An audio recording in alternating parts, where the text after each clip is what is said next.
et en sagesse, alors il deviendra aisé d'atteindre l'objectif de la libération du cycle des existences.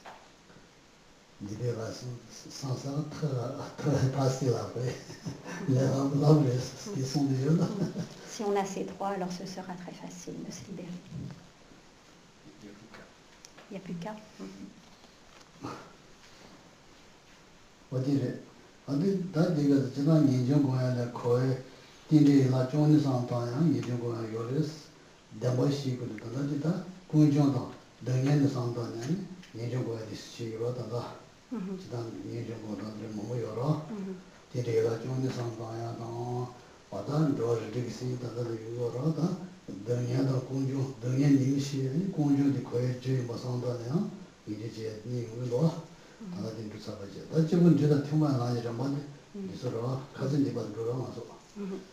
Donc, à présent, dans les différentes étapes de la voie progressive, nous en sommes arrivés aux pratiques pour les pratiquants de motivation intermédiaire qui visent donc à la libération du cycle des existences, en utilisant ces différentes méthodes, ces différentes méditations.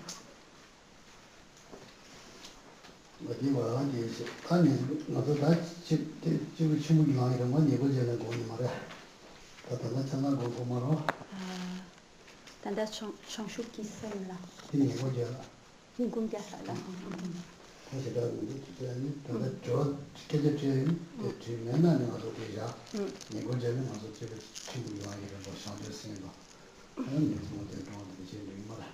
Donc, à moins que vous ayez des questions, on va arrêter là pour ce matin. Et donc, cet après-midi, on continuera donc l'explication de ce Lamrim. Nous en sommes donc à l'esprit d'éveil. Donc, moi j'ai numéroté, mais je ne sais pas pour vous si...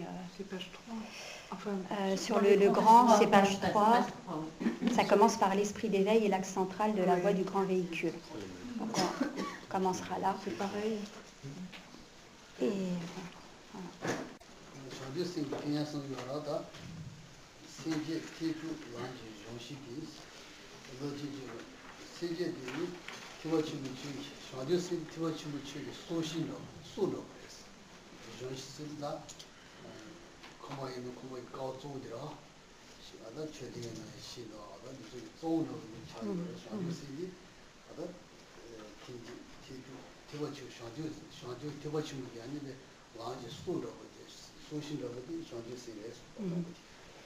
Donc, à présent, nous allons prendre les explications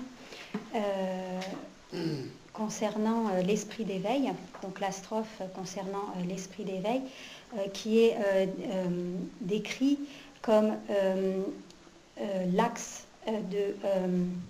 central de la voie du grand véhicule. On pourrait dire aussi comme le pilier, comme le fondement. De la même manière, donc, une maison est soutenue par un pilier central ou par des fondations. Donc, l'esprit d'éveil est l'axe central de la voie du grand véhicule.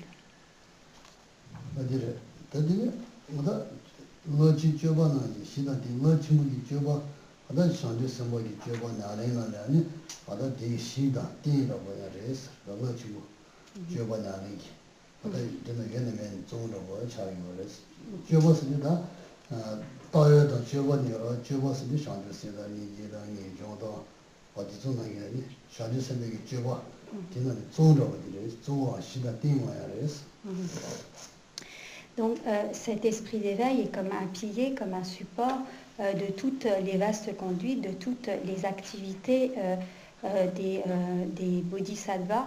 Et donc cet esprit d'éveil va être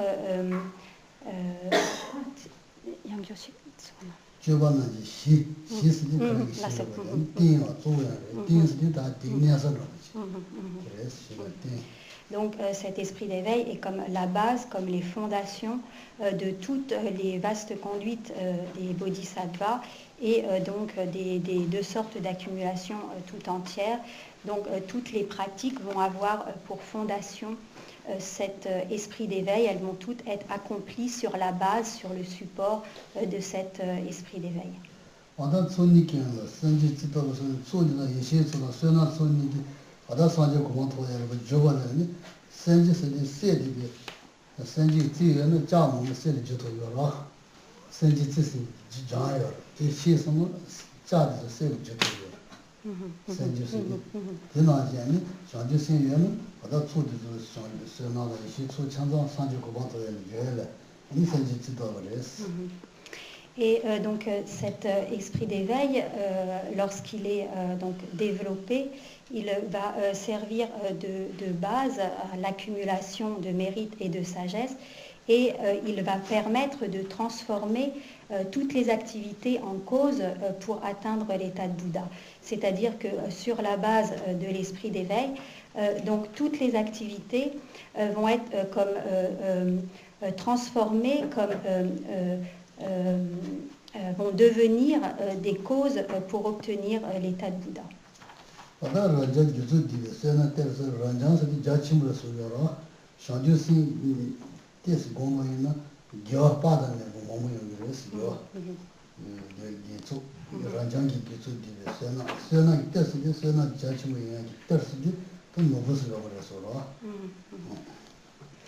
Et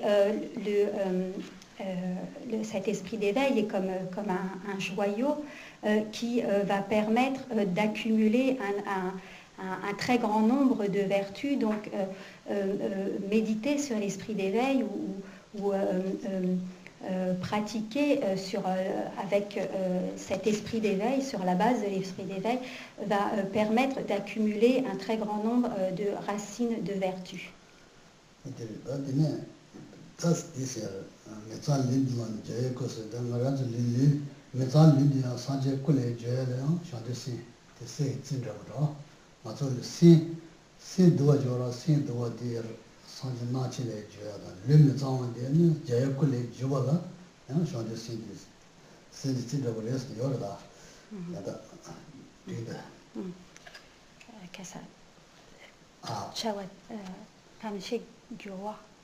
주바스는 가서 린이 메자리라 메자리는 사제 콜레 고즈바다 주바스디 고즈바를 상주 세디 아니 센지 진다고 그랬어 대성으로 다 전주만다 다 주버리죠. Et donc cet esprit d'éveil permet de transformer notre corps et notre esprit en oui, en corps et en l'esprit d'un Bouddha. C'est comme l'alchimie, la pierre voilà. Donc comme il est dit dans le texte, donc, il est pareil à l'alchimie qui transforme en or un métal vulgaire, ou effectivement comme la pierre philosophale qui va permettre de transformer le vulgaire en quelque chose, en l'esprit, en le corps d'un Bouddha.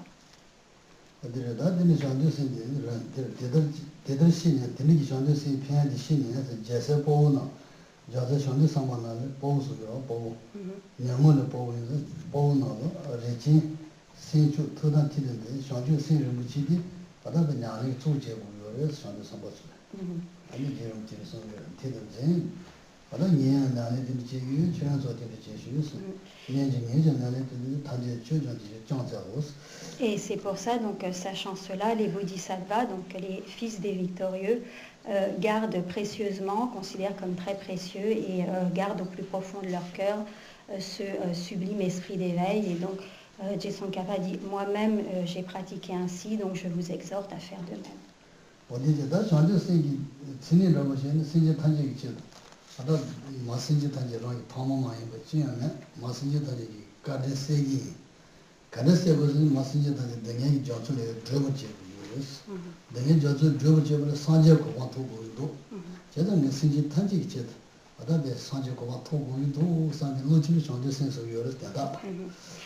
La définition de l'esprit d'éveil, c'est le souhait d'atteindre l'état de Bouddha pour venir en aide, pour libérer l'ensemble de tous les êtres que nous considérons comme nos mères.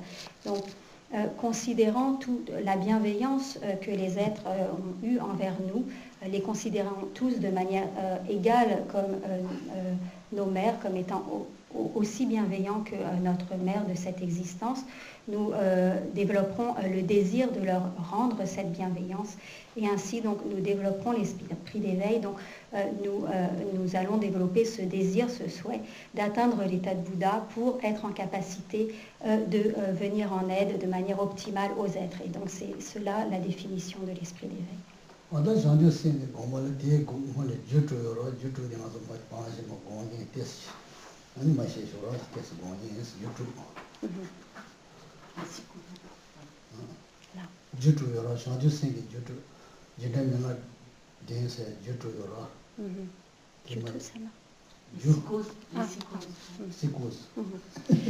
Donc, Byudhuka, d'accord. Donc, nous allons donc ensuite voir les psychoses. Nous allons voir les psychoses pour le développement de l'esprit d'éveil.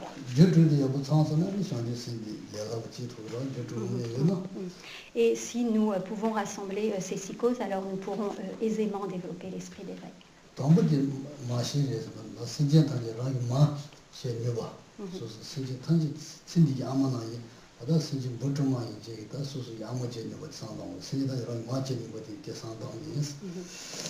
La première de ces causes est de reconnaître ou de considérer les êtres comme nos mères.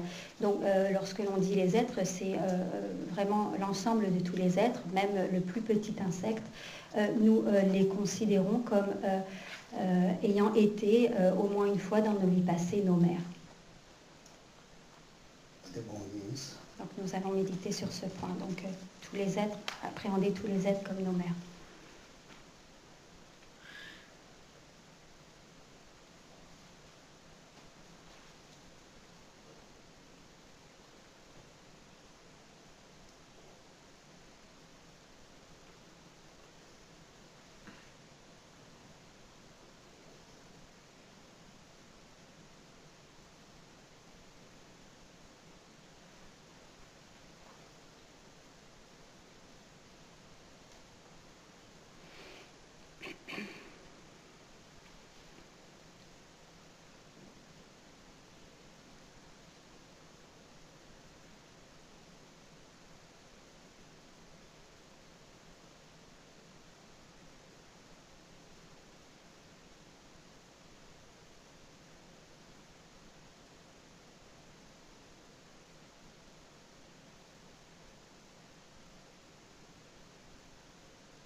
Donc nous devons penser que de la même façon que notre mère de cette existence a été extrêmement bienveillante envers nous, de la même manière, tous les êtres, lorsqu'ils ont été notre mère dans les vies passées, ont eu cette même bienveillance.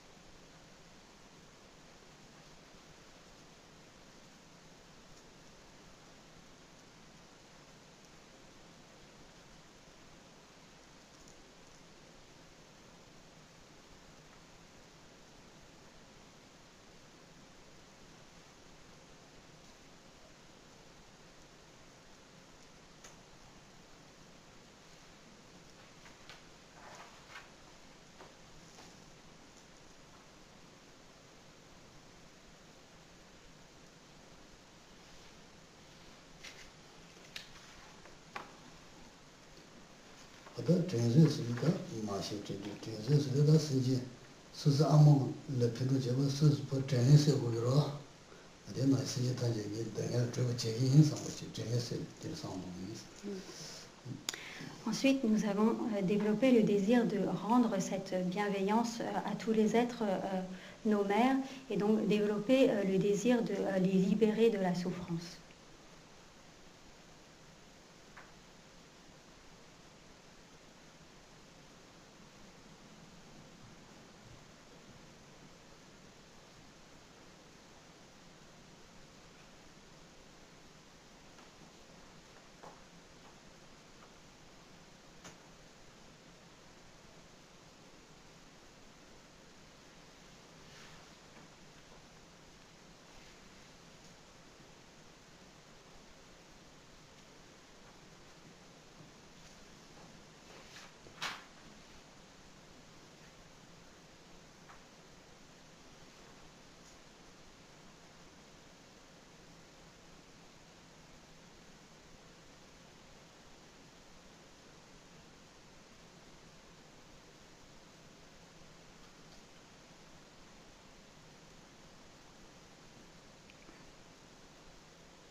Ensuite, nous allons développer l'amour bienveillant.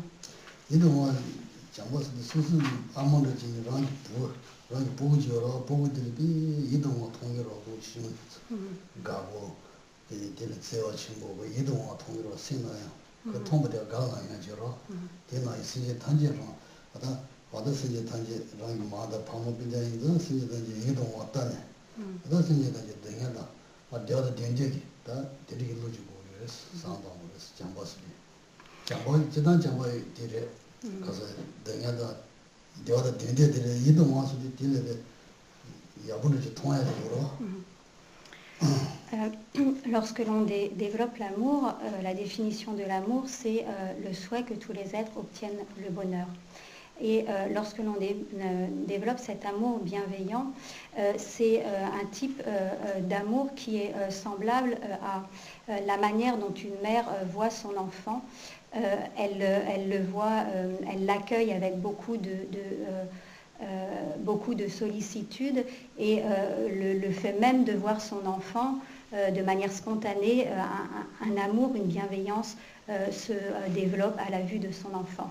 Donc, de la même manière, nous nous entraînons à avoir ce même accueil donc, envers tous les êtres, et à avoir un amour bienveillant, de voir tous les êtres comme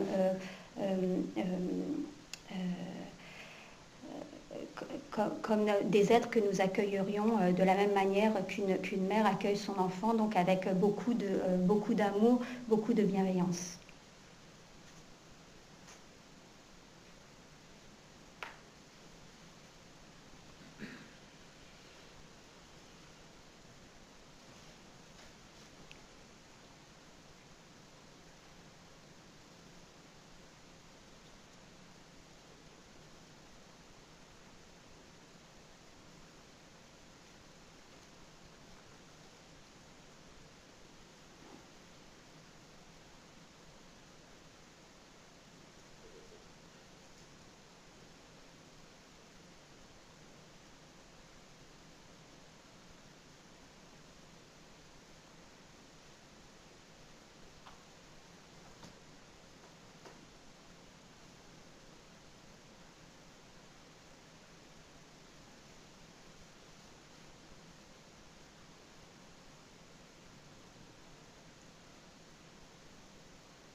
더 용어 정보지 니지 친구스 되어도 세제 타지 어디 대에다 저런지는 상도하더라. 어디 수수 어디지 부분을 되는지 나서 뒤도 자로지는 대에 저런지에서 라셔 용어로 어디 나 세제 타지 거에 대에 자선데 저런지 팀만 상도 니지 친구 뭔게스 Ensuite, nous allons méditer sur la grande compassion, donc qui a pour objet l'ensemble de tous les êtres et la définition de cette grande compassion et le souhait que tous les êtres soient affranchis de leurs souffrances.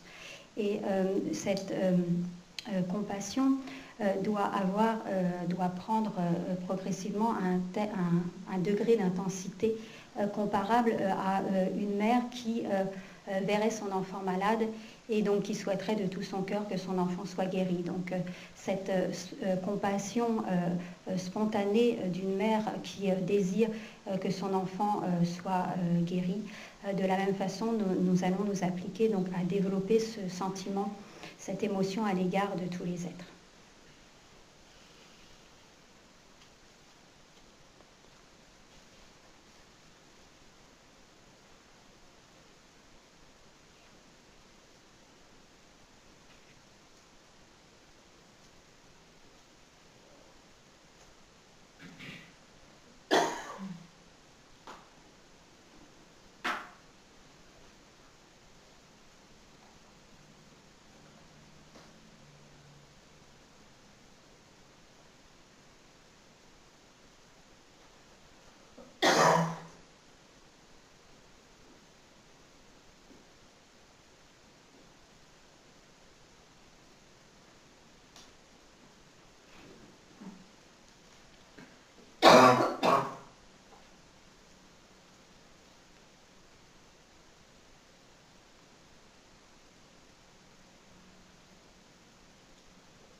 Ensuite, nous développons ce qu'on appelle la pensée supérieure, c'est-à-dire la détermination d'agir soi-même afin de libérer les êtres de leurs souffrances. Donc, lorsque l'on a développé cette pensée supérieure, donc ce stade de développement de la méditation, on est fermement déterminé d'agir soi-même afin de libérer les êtres de leurs souffrances, de prendre la responsabilité, la charge de libérer les êtres de leurs souffrances.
타산 공부하면서 나가 신이다지 대제 도이마라 신이다지 대제 외샤 라이 대제 도이로 말스 인자다 신이다지 대제 도이 사제요 사제는 신이 대 뭐제 도이 저는 아다 신이 탄지 지는 사제부지 인서 좌대 신으로서 이거라요 원디도서 공부를 Cependant, pour le moment, nous n'avons pas même les facultés d'accomplir notre propre bien. Donc, comment, dans ces conditions, accomplir le bien des autres êtres. Et donc, nous allons, à ce stade de la progression dans la méditation, développer cet esprit d'éveil. En pensant qu'il n'y a qu'en atteignant l'état de Bouddha que nous aurons toutes les capacités de pouvoir venir pleinement en aide aux êtres et il n'y a qu'en atteignant l'état de Bouddha que nous pourrons véritablement libérer les êtres de toutes leurs souffrances.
원도서 샤데 세데 공고 그래서 당가서 샤데서 오늘 지로 전에 보라 오늘 맞을 세요 전에 상담 주모에 공에 아주 많이 샤데 세데 갈래갈래 예 공부해 그러 나서 샤데 세지를 지 말했어 공부로. Donc, si nous nous entraînons ainsi à développer l'esprit d'éveil, donc avec ces 6 causes, progressivement nous progresserons et nous pourrons de plus en plus installer de manière authentique cet esprit d'éveil au sein de notre esprit.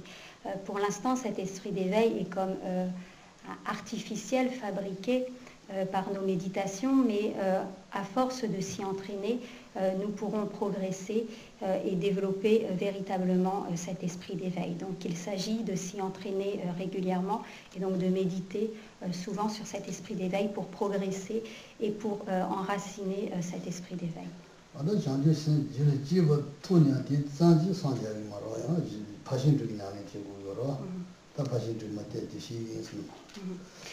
Mais il ne suffit pas donc de développer l'esprit d'éveil aspiration, donc de développer ce désir d'atteindre l'état de Bouddha pour le bien de tous les êtres. Il s'agit aussi d'y associer la pratique des 6 perfections transcendantes.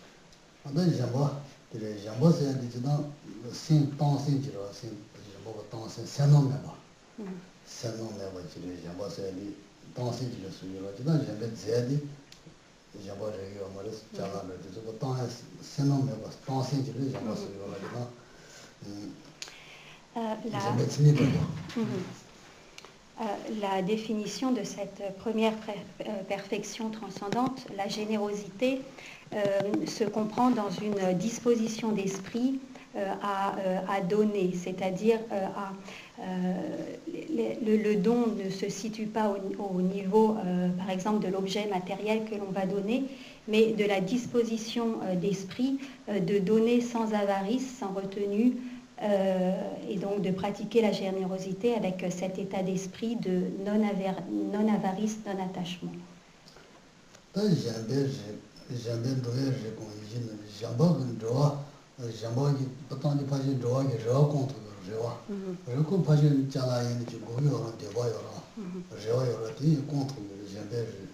jamais jouer réponse et j'ai non dans le c'est Il est d'abord dit que la générosité est le joyau qui comble l'espoir des êtres.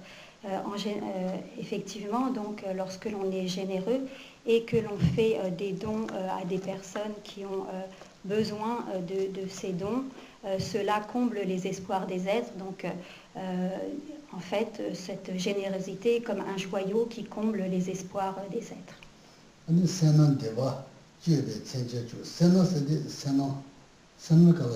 Avarice. Des nœuds.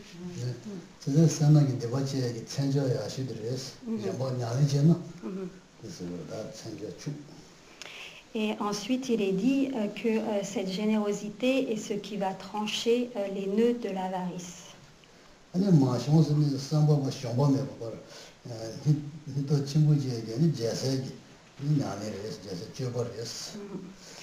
Ensuite, il est dit que c'est une conduite des fils des vainqueurs, donc que c'est une conduite des bodhisattvas.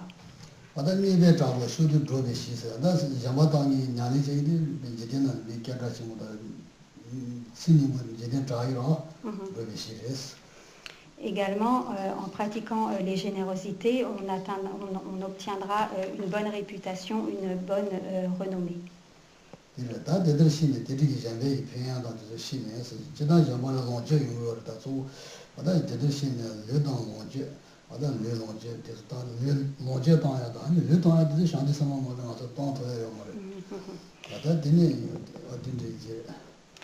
Et donc, cette générosité donc, va être pratiquée de différentes manières. Donc, pour les êtres, on va dire, plus ordinaires, ce sera par exemple le don de possession, de biens, de richesses.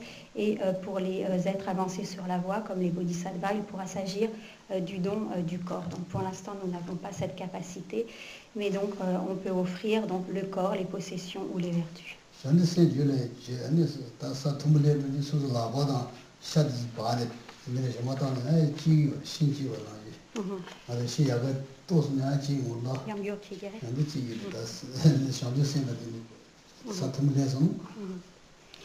Lorsque on a un niveau de réalisation très élevé, donc on a développé l'esprit d'éveil, que l'on est un bodhisattva, il est possible de faire don de certaines parties de son corps, par exemple de couper ses bras et de les offrir.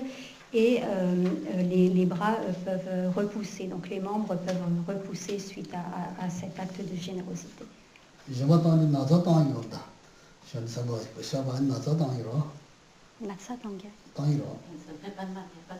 Ah oui, ah oui.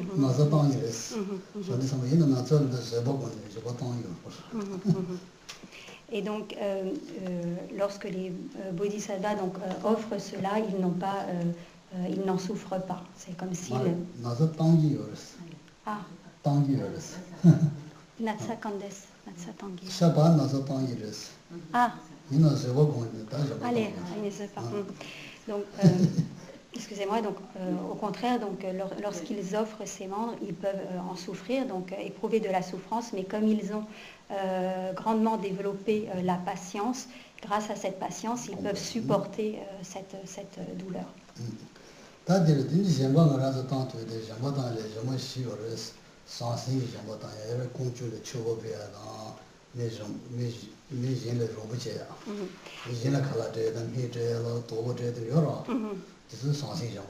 Alors il y a 4 formes de générosité. La première forme de générosité est le don d'offrandes matérielles. Donc cela concerne toutes les offrandes que nous pouvons faire aux 3 joyaux en faisant des offrandes par exemple sur notre autel. Également des offrandes aux indigents ou aux personnes qui en ont besoin, donc faire des dons, des offrandes matérielles. Ou alors donner de la nourriture aux chiens, aux chats, nourrir des animaux.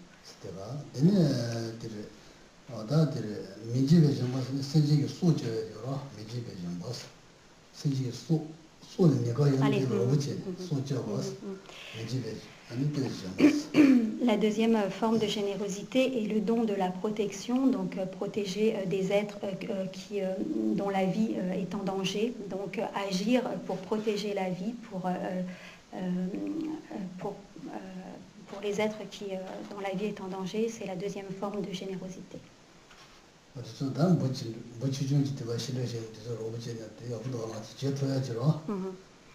Ou par exemple, si on voit un petit insecte dont la vie est en danger, qui manque de se noyer ou autre, le fait de l'aider, de lui sauver la vie, fait partie de cette forme de générosité.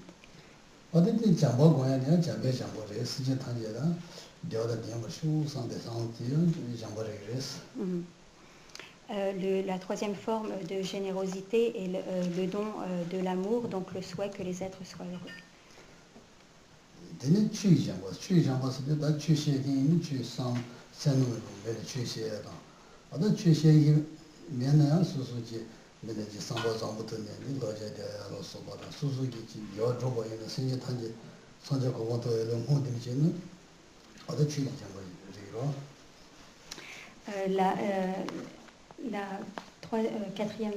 Quatrième forme de don est le don du dharma, donc ce peut être enseigner les enseignements du Bouddha de manière directe ou alors donner des conseils à des personnes, donc également dédier ses racines de vertu. Donc tout dans ce don du dharma, donc, sont compris les enseignements du dharma directement dispensés ou de manière indirecte, donc en donnant des conseils ou alors en dédiant des racines de vertu suite à nos pratiques vertueuses.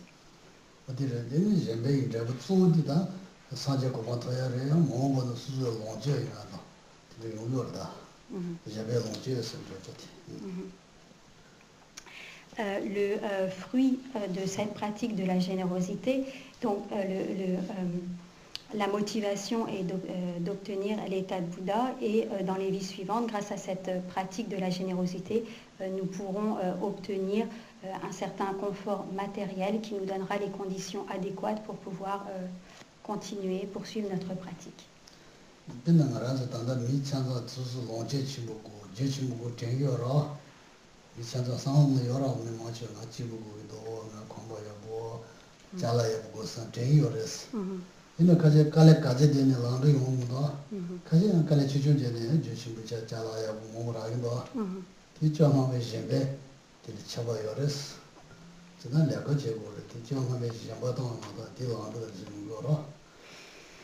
On peut constater que certaines personnes, pour obtenir certains biens matériels comme une maison, une voiture, etc., éprouvent de nombreuses difficultés et quoi qu'ils fassent, ont toujours des obstacles pour obtenir ces choses, pour obtenir des biens matériels. Et d'autres, sans grand effort, obtiennent ces choses. Donc on voit une grande disparité entre les individus, certains qui très facilement obtiennent toutes ces choses et d'autres qui ont de nombreux obstacles, qui, malgré les efforts qu'ils fournissent, n'arrivent pas à obtenir ces choses. Et en réalité, donc, cela provient de la pratique ou de la non-pratique de la générosité dans leur vie passée.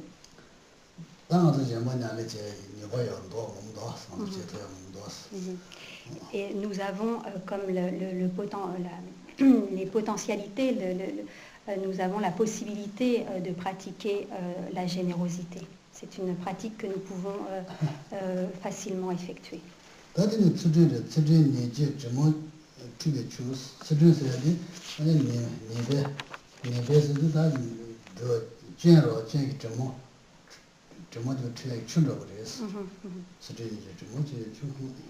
Ensuite, nous passons à la perfection de l'éthique, et l'éthique est comparée à de l'eau qui lave les souillures. Donc en fait, l'éthique est comme de l'eau qui lave la saleté.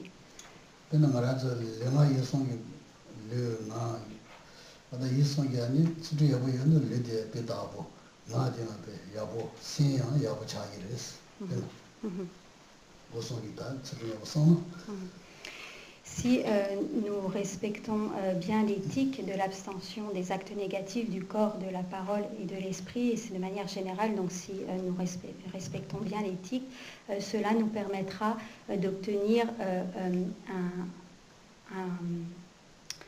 un bon corps et un bon esprit, c'est-à-dire que nous obtiendrons comme fruit un corps et un esprit, un bon corps et un bon esprit.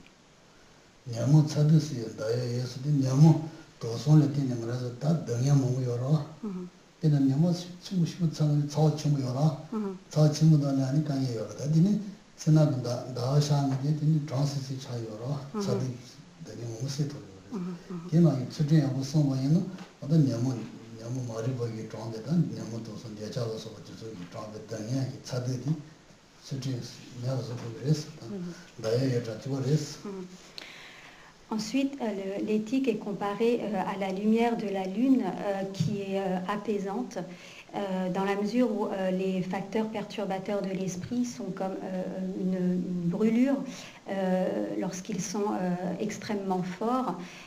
Ces perturbations mentales peuvent être comparées à une brûlure ou à une fièvre.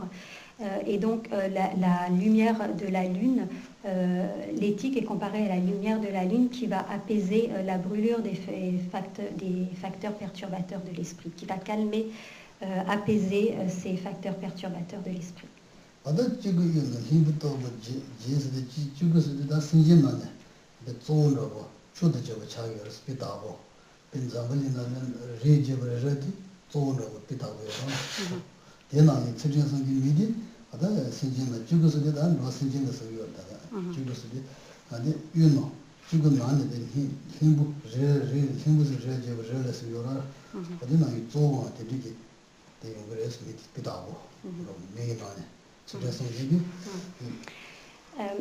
Ensuite, il est expliqué qu'une personne qui respecte l'éthique au milieu de tous, donc parmi tous les êtres, cette personne sera considérée comme la meilleure.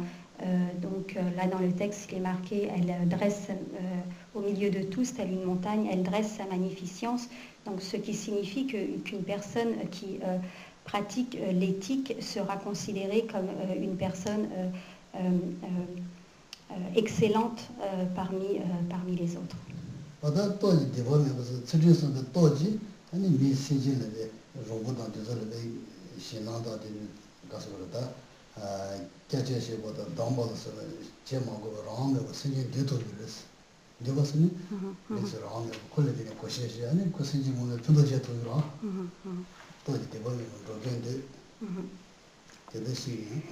Et ensuite, il est dit qu'une personne qui pratique l'éthique pourra comme maîtriser les autres, c'est-à-dire qu'elle aura comme une autorité naturelle, elle attirera les autres, elle rassemblera les autres sans la menace du pouvoir, c'est-à-dire qu'elle n'aura pas besoin d'user d'un quelconque pouvoir, mais qu'elle aura une forme d'autorité naturelle et que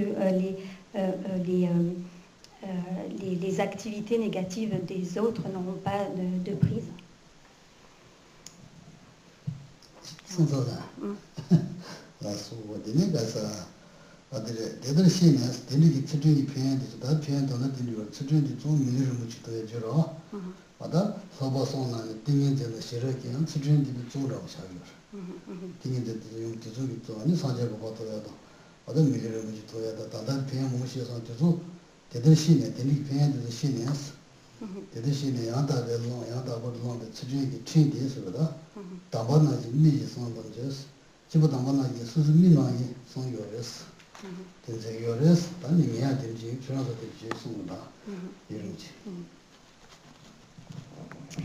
Et donc cette éthique aura pour conséquence de permettre de renaître, de retrouver dans les vies futures une précieuse existence humaine.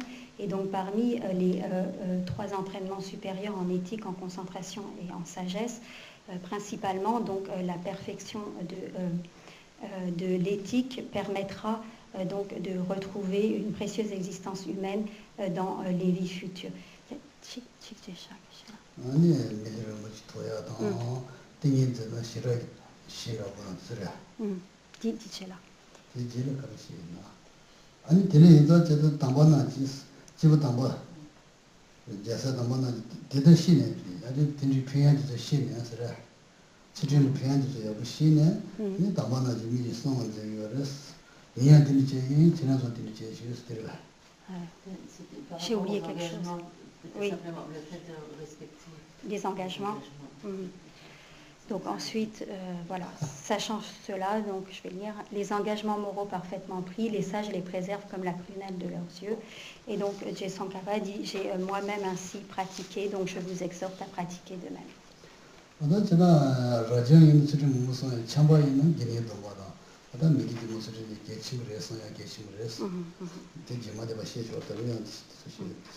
Donc au-delà d'éthique générale, donc il est important de respecter les vœux et les engagements pris.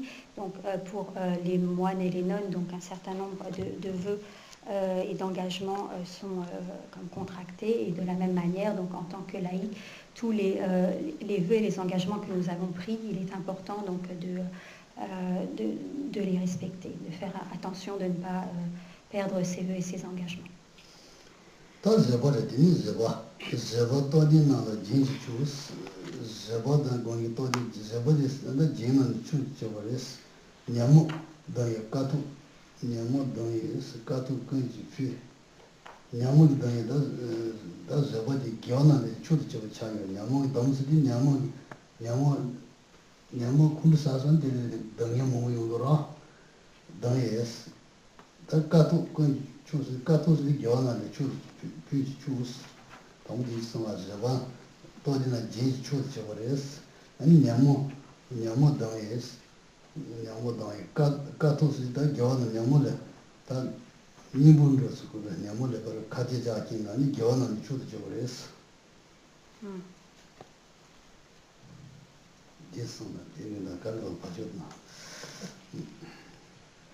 Donc, ensuite, concernant donc la perfection de la patience, dans la mesure où la colère, l'aversion entraîne de nombreuses souffrances, la patience est considérée de toutes les ascèses comme la meilleure, comme la plus élevée,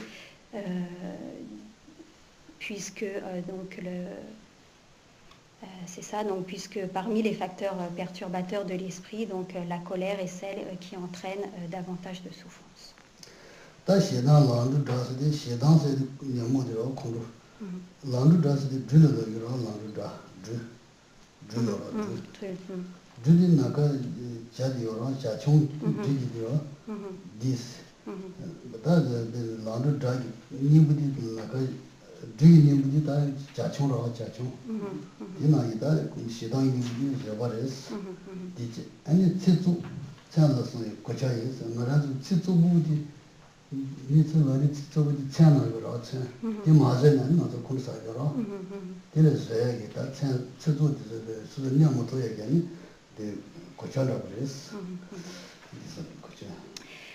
Ensuite, il est dit, donc, elle est à la haine ennemie ce que le Garuda est au serpent.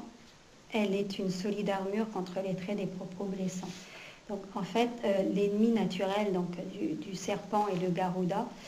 Et donc, de la même manière, l'ennemi naturel de la haine ou de l'aversion est la patience. Ou autrement dit, donc, la patience est l'antidote direct à la haine ou à l'aversion. Donc, de la même manière que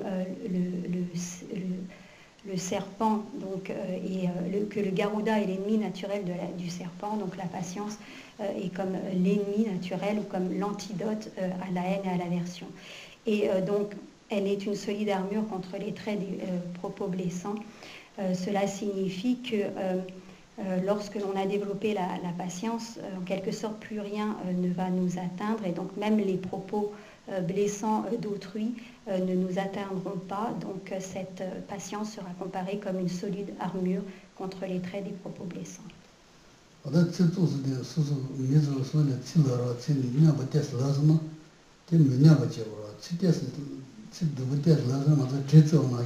쿨사이로 제가 민야가 시작했어요. 미치 가르는 소자고 공 저도 가르라고 해서 민야가 제돈 다 저거야 차이로. 그래 다들 뭐지?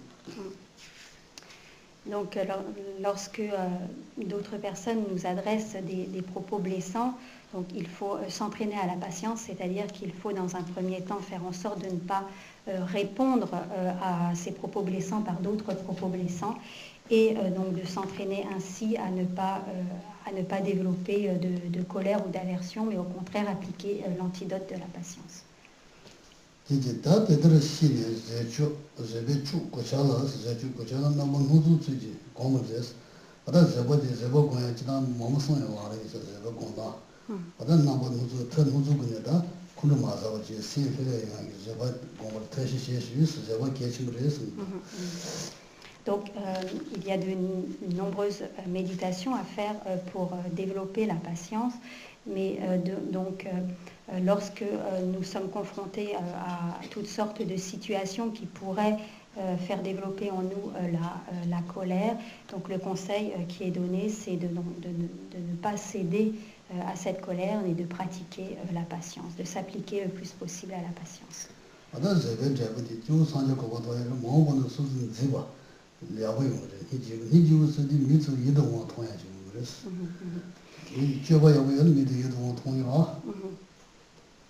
Et les fruits de cette pratique, les fruits, on va dire, immédiats de cette pratique de la patience sera de pouvoir bénéficier dans les vies futures d'une apparence, on va dire, d'une apparence agréable, c'est-à-dire d'avoir un certain charisme, le fait d'être attirant par rapport, d'avoir un certain charisme et d'obtenir donc une apparence qui ne va pas repousser les autres, mais qui va plutôt attirer les autres.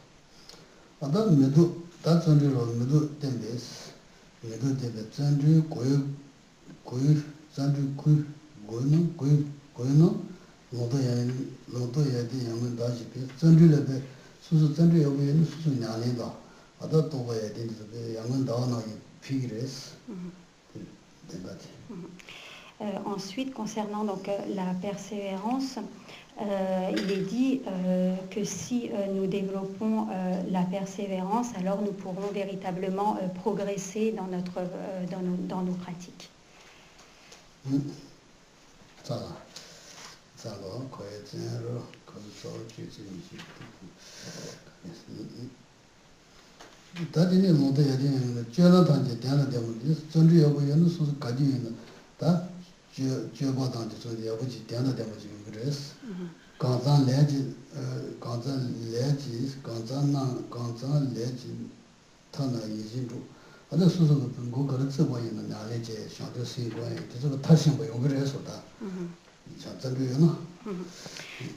Il est dit en résumé que si nous avons de l'énergie, nous pourrons tout accomplir, nous pourrons développer toutes les activités, toutes les réalisations, nous pourrons développer l'esprit d'éveil. Donc si nous avons cette persévérance, nous pourrons mener à bien toutes nos entreprises.